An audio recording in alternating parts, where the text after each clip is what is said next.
মাত্র 1 ঘন্টার ট্রেন জার্নিতে ইতালির ডেসেনজানো হতে মিলানো সেন্ট্রালে এসে পৌঁছালাম। স্টেশন হতে বের হতেই আমাদের চোখের সামনে এই অপূর্ব স্থাপত্যটি ভেসে উঠল।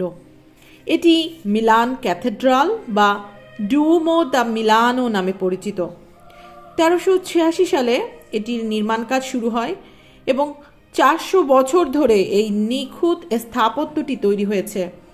এটি মিলানের প্রধান গির্জা এবং অন্যতম পর্যটন স্পট।